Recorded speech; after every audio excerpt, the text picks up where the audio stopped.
미래를 보는 창 JTB.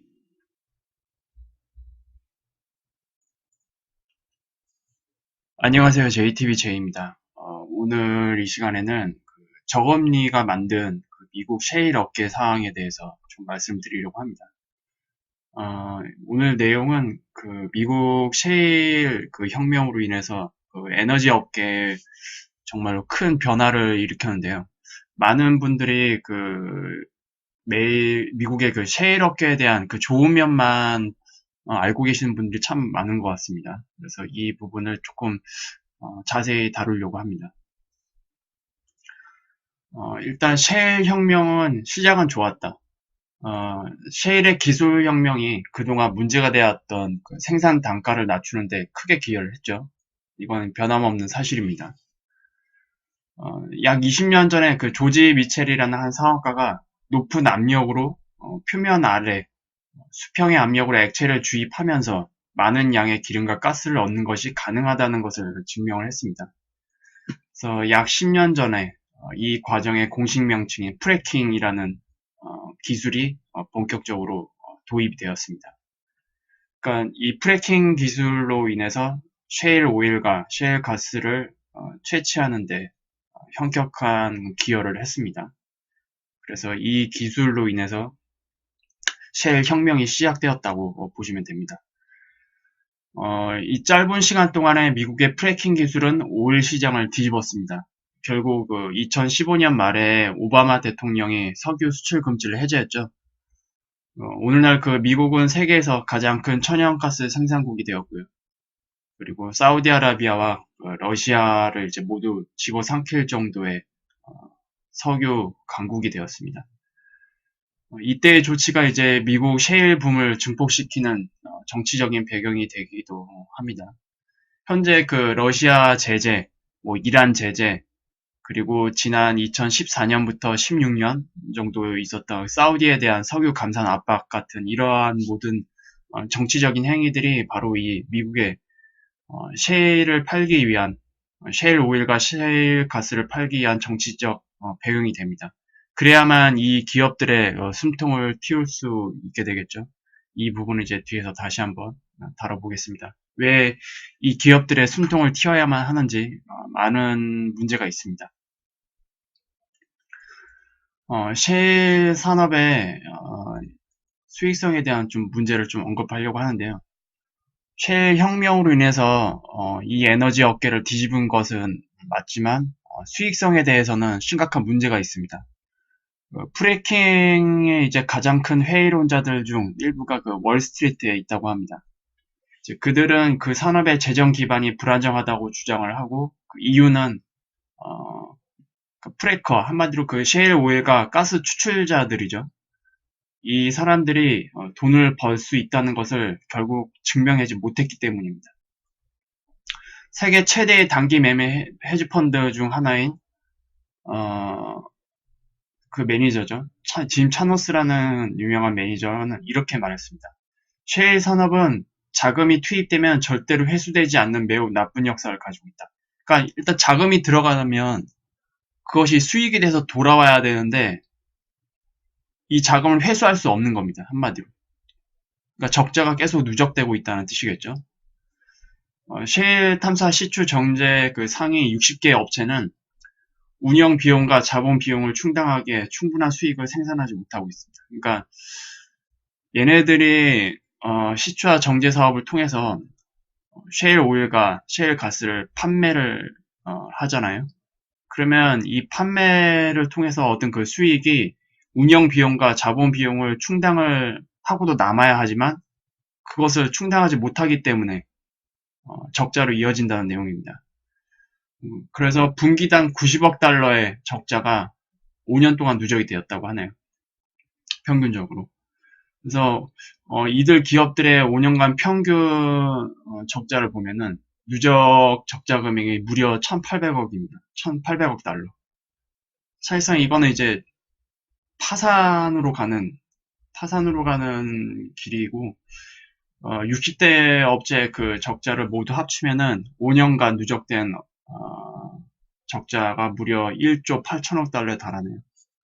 이건 굉장한 수치입니다. 그럼에도 불구하고 이 업체들이 유지되고 있는 이유는 무엇일까요? 회의론자임에도 불구하고 월스트리트에 있는 많은 사람들이 계속해서 이 업체들에게 자금을 투입을 해서 그들의 수수료들을 받으려고 하고 있기 때문입니다. 이제 이것은 수익을 뽑아내기 위해서는 무슨 짓이라도 이제 하려는 그 월가의 탐욕이 조금 관여되는 부분인데요. 이 업체들의 이제 부채 규모를 거대하게 만들고 있는 이유 중에 하나입니다. 톰슨 로이터에 따르면 2001년부터 2012년까지 프레키 업의 그 선두 업체죠. 체서피크 에너지라는 그 업체입니다. 이 업체는 164억 달러의 주식과 155억 달러의 회사채를 발행을 해서 돈을 모았습니다. 그리고 월가에는 회사채 발행할 때 발생하는 이 수수료로 10억 달러를 챙겼죠. 이제 이런 것은 매우 일상적인 일들이고 월가는 이제 이런 식으로 그들로부터 수수료를 이제 챙겨왔습니다. 이제 이것은 이제 공개된 수치만 이런 거고 체서피크는 이제 보유 중인 자산을 매각을 하고 이미 파산한 앨론사가 사용했던 수법처럼 미래에 뽑아 올릴 셰일가스를 담보로 최소 300억 달러를 이제 비밀리에 조달을 했다고 합니다. 그럼에도 불구하고 체서피크의 현금은 빠르게 마르고 있다고 하네요. 2002년부터 2012년까지 자산 매각을 통해서 흑자를 기록했던 그런 시기 말고는 순수하게 이런 산업 활동을 통해서 흑자를 기록한 적이 한 번도 없다고 합니다. 즉 이제 기업의 수익을 셰일 시추와 정제 사업으로 번 게 아니고 한마디로 자산 매각으로 그걸 메꿨다는 얘기입니다. 그래서 이것을 통해서 재무제표를 흑자로 만든 매우 안 좋은 케이스로 이제 기업을 유지를 하고 있는 거죠. 그러니까 더 이상 매각할 자산이 없는 지금은 적자가 누적될 수밖에 없겠죠. 이게 좀 셰일 업계에 바라봐야 하는 진실인 것 같습니다. 셰일 업체들이 그렇다면 이 재정이 악화되는 근본적인 이유가 있지 않겠습니까? 2015년 초에 다른 유명한 헤지펀드 매니저인 데이비드 아이오는 한 투자 컨퍼런스에서 셰일 에너지 업계에 대한 회의감을 공개적으로 피력했습니다. 그는 16개의 상장 기업들의 재무제표를 살펴본 결과 2006년부터 2014년까지 석유 매각으로 받은 비용보다 800억 달러를 더 지출한 것을 확인됐습니다. 앞서 말씀드린 것처럼 생산 활동을 통해서 거둬들인 그 수익보다 더 많이 자본이 투입되어야만 유지된다라는 거죠. 한마디로 적자 활동입니다. 이 셰일 업계라는 것은. 이런 끔찍한 재정적 결과를 초래한 이제 중요한 이유가 바로 이 프래킹 유전과 가스전들의 유효 기간 때문입니다. 이게 핵심적인 상황이고요. 그러니까 첫 해 그 생산량 대비 2년 차에 접어들게 되면 프래킹 유전과 가스전의 생산량이 60%가 그냥 완전히 급락해 버려요. 그리고 4년 차가 되면 85%까지 하락을 합니다. 이게 가장 큰 문제입니다. 이게.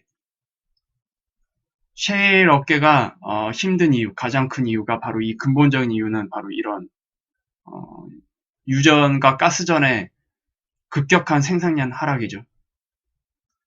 전통적인 유전과 가스전의 그 생산량의 연간 하락률은 10% 정도밖에 안 돼요. 꾸준히 10% 정도씩 이렇게 줄어들거든요. 하지만 이런 그 셰일 업체들이 사용하는 프래킹 유전과 가스전 생산량은 2년 차에 접어들면 바로 급락을 하게 됩니다. 지표로 좀 말씀을 드릴게요. 첫 해 이제 생산할 수 있는 양이 이 정도라면 2년 차에 되면 바로 뚝 떨어집니다. 절반 이상으로.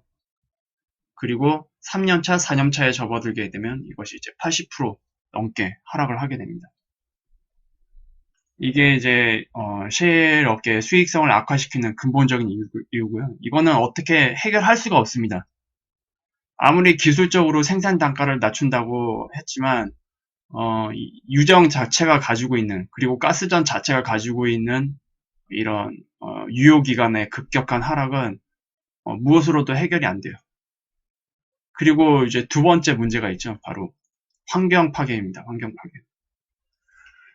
프래킹 기술로 인해서 정말로 대대적인 환경 파괴가 이제 진행이 되고 있는데, 이 왼쪽에 있는 사진은 어, 피터슨 씨라고 하는데 경작하는 땅에서 폐수가 흘러들어 왔고 그것을 이제 폐수가 맞는지 맛을 보고 있는 어, 모습입니다.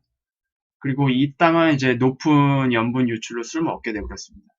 그러니까 이렇게 환경 파괴가 되는 이유는 프래킹 기술을 사용하는 유전과 가스전의 경우 유효기간이 굉장히 짧기 때문에 더 많이 뚫어야 됩니다. 땅을.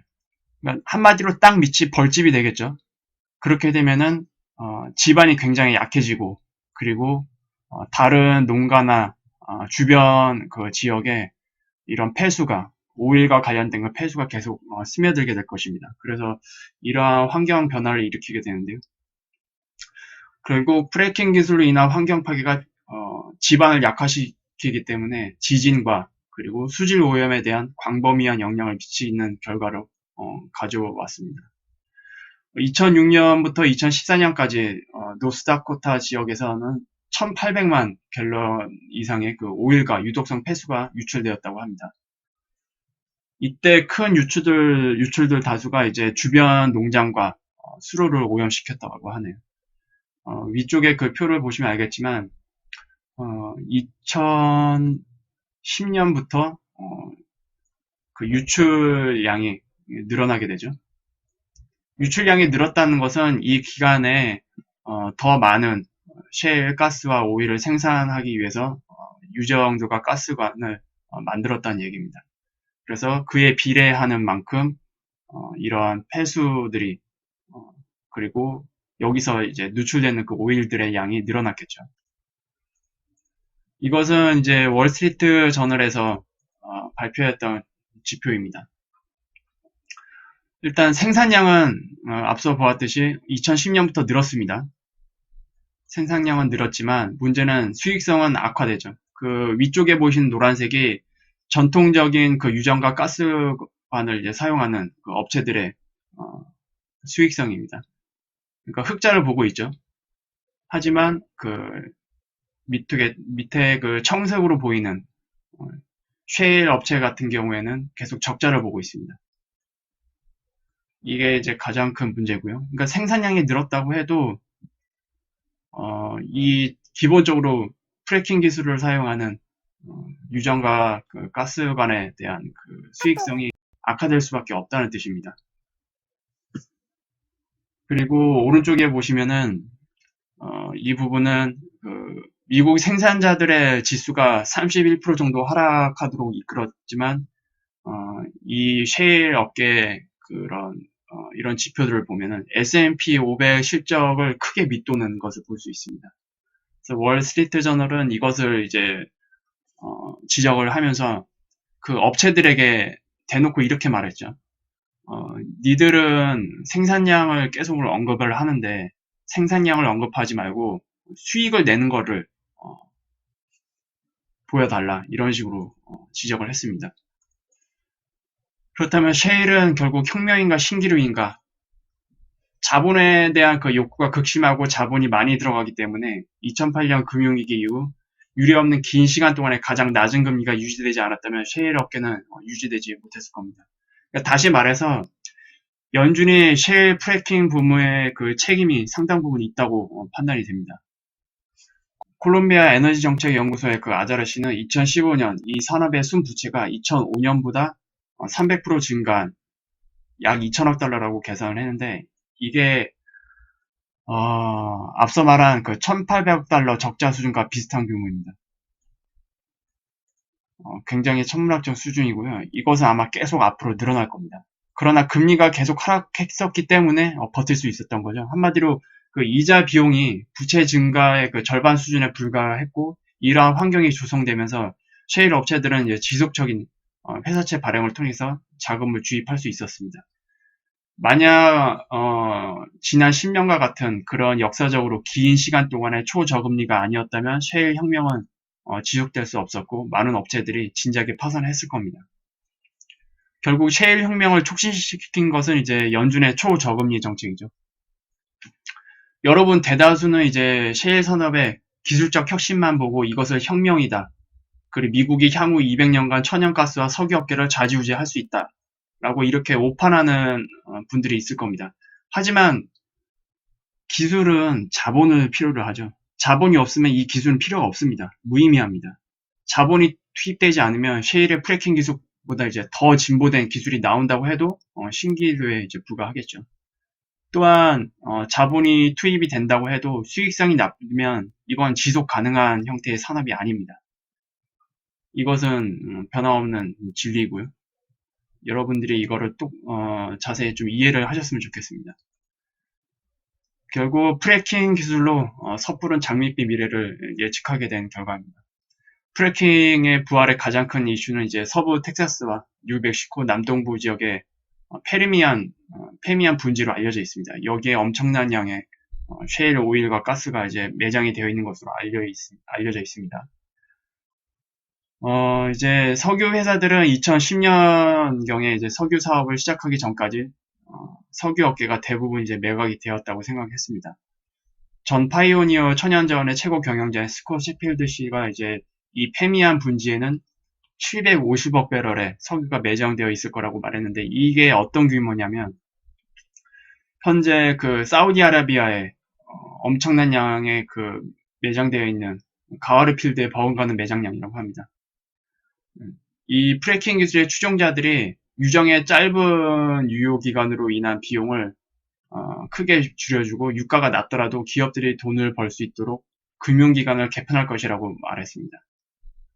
연준이 2016년에 발표한 논문에 따르면 박해안 지역의 유정을 시추하는 장치뿐만 아니라 각 유정은 많은 양을 생산하고 있다고 발표를 했습니다. 생산 첫 달에 그 지역의 새 유정에서 추출한 것은 2008년에 약 3배가 되었다고 했습니다. 그러니까 기술이 계속 발전을 시키면서 첫 해 추출할 수 있는 그 생산량을 올린 거죠. 석유 1배럴을 추출하는 데 드는 그 마지노선을 많이 내려놨습니다. 페미안 지역에 이제 초점을 맞추는 최상위 업체들이 이제 돈을 벌고 있습니다. 아우렐리 매니지먼트를 운영하고 있는 브라이언 호레이는 그들의 수익률은 여전히 장기적으로 산업을 지탱할 수 있는 수준보다 낮다면서도 그들은 올바른 방향으로 나아가고 있다고 말했습니다. 그 월스트리트 저널에서 발표한 그 지표를 보시면 지금 최근 들어서 이렇게 조금 상승세에 있죠. 수익성이 상승세에 있지만 이미 이 이전, 그러니까 2010년에도 계속 누적됐겠죠. 굉장히 많이 누적된 그 부채는 어떻게 해결할 수가 없는 수준입니다. 이게 좀 큰 문제고요. 그래서 결국 이런 기술적인 부분이 나아져서 마지노선, 그 마진의 마지노선을 많이 내렸다고 하지만 그러나 상위 20개 기업 중에 오직 5개 업체만이 2018년 올해 1분기에 흑자를 기록했습니다. 이 흑자가 또 많은 게 아니에요. 결국 적자를 면할 수 있는 수준입니다. 그러니까 한 투자자는 만약 셰일 업체들이 그들이 벌어들이는 수익 환경 안에서 생존하도록 강요받는다면 미국산 석유는 다른 국가로 판매할 수 없을 거라고 말했습니다. 결국 여기에 끊임없는 자본이 투입되어야 한다는 거예요. 그만큼 셰일 업계에는 이제 지속적인 자금이 투입되어야만 유지가 될 수 있다는 얘기고요. 이들 업체가 생산하는 석유와 천연가스 판매로는 유지가 어렵다는 뜻입니다. 생산량이 이제 늘고 매출이 늘어나면 해결되는 문제가 아니에요. 근데 주류 매체들은 미국의 그 셰일 오일과 천연가스의 그 생산량이 늘어나고 있고 이것으로 인해서 매출이 늘어나고 있다고 좋은 부분만 부각을 하고 있죠. 하지만 생산량이 늘어나면 그만큼 그 활동에 필요한 자금이 더 필요한 그런 구조입니다.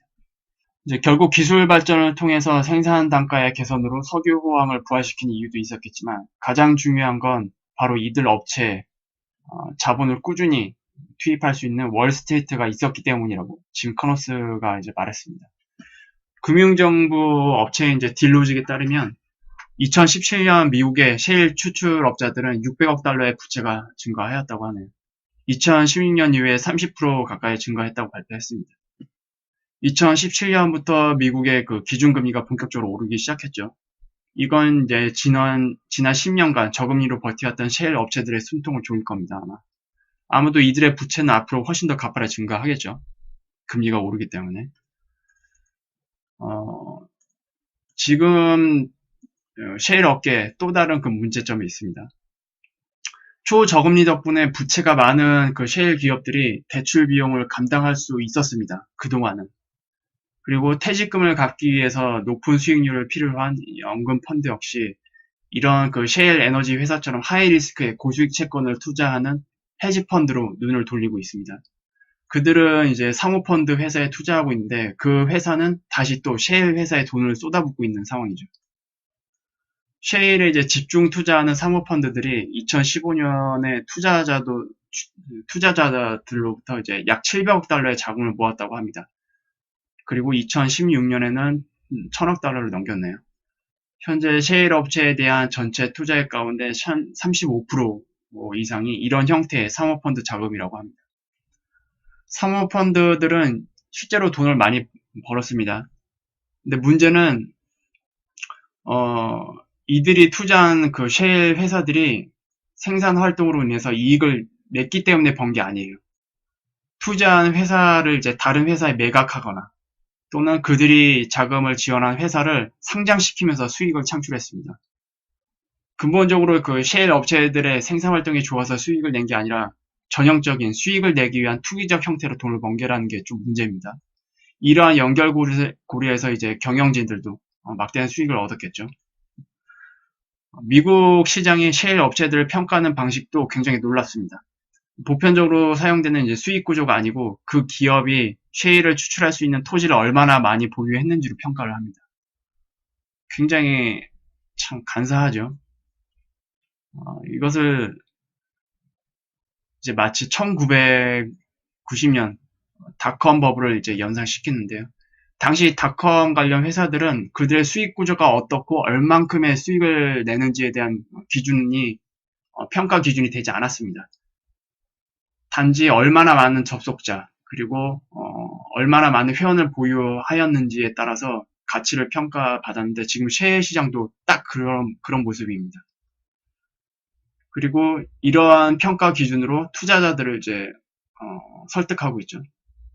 그리고 투자자들에게 수익을 생길 거라는 헛된 희망을 이제 주어서 자금을 이제 모으고 있는데 투자자들이 셰일 업계를 이제 종교처럼 믿는 한 이런 왜곡된 가치 평가는 아마 계속될 겁니다.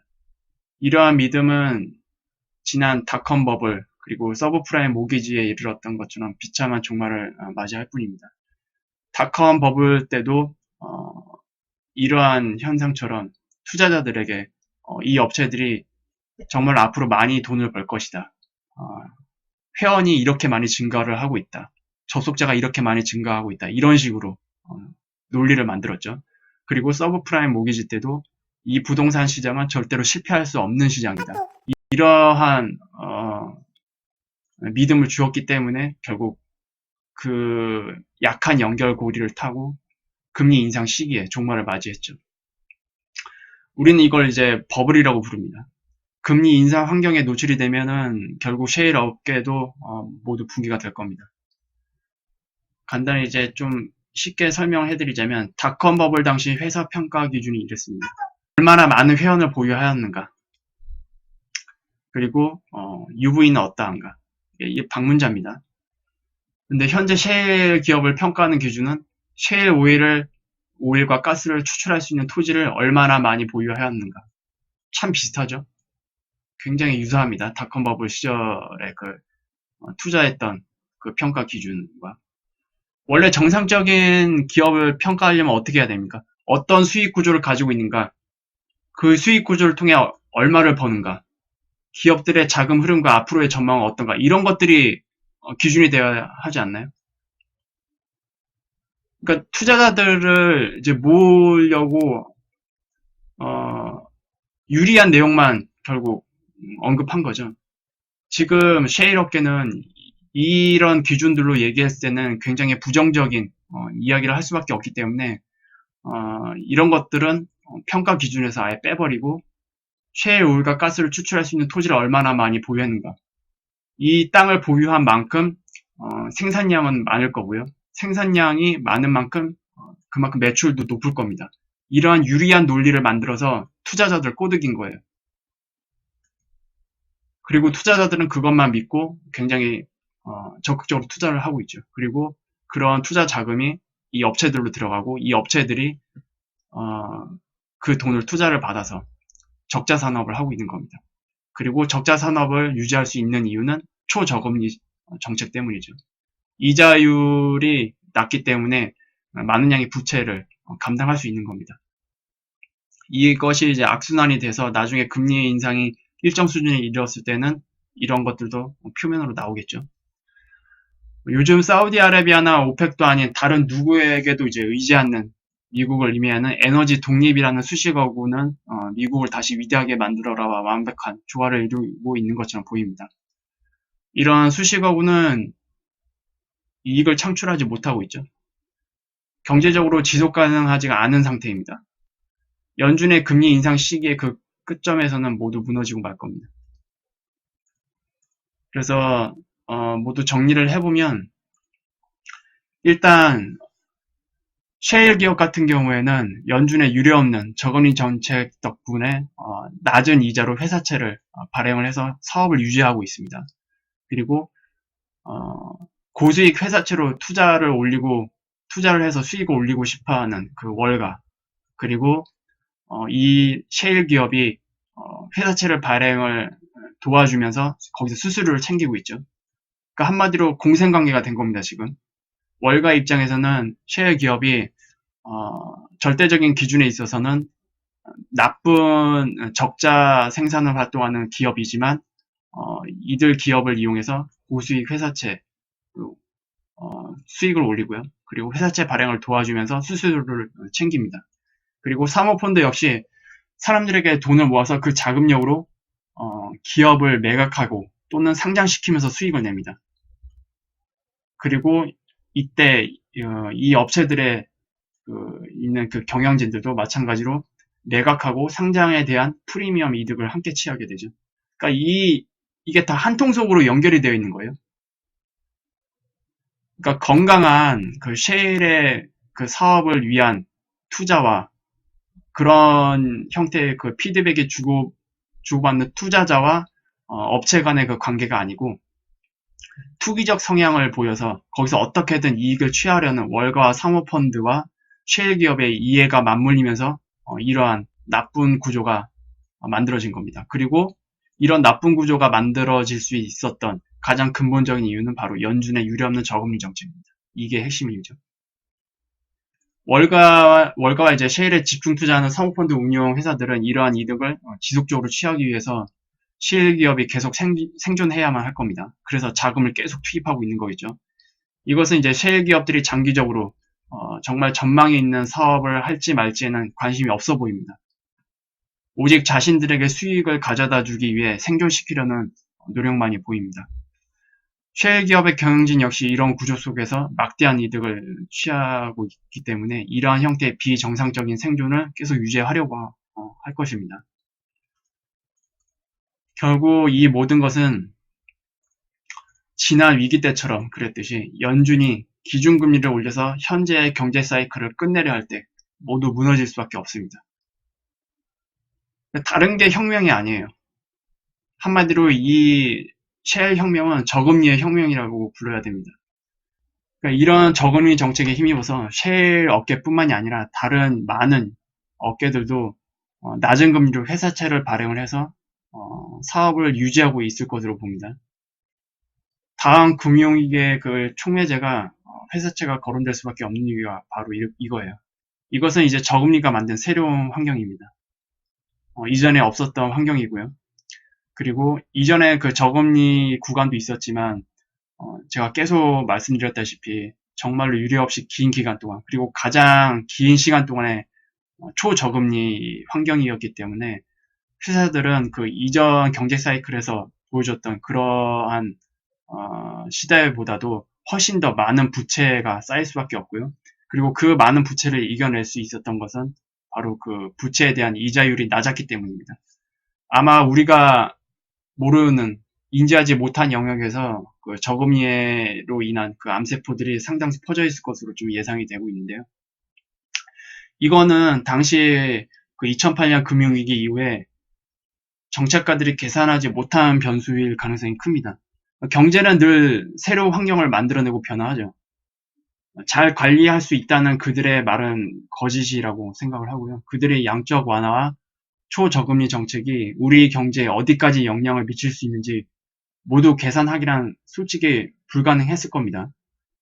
그리고 이것은 이제 추후 금리 인상으로 되돌아갈 경우에 어떻게 수면 위로 올라올지도 당연히 계산을 못했겠죠.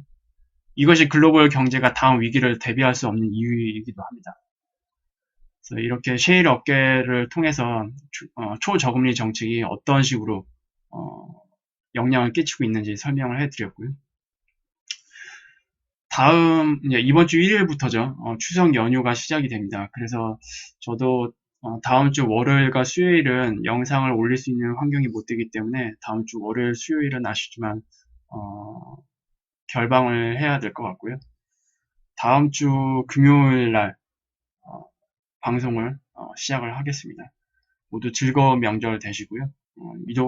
유익한 영상이 되었다면 구독, 알람, 좋아요 부탁드립니다. 네, 그러면 다음 주 금요일 날 다시 뵙겠습니다. 감사합니다.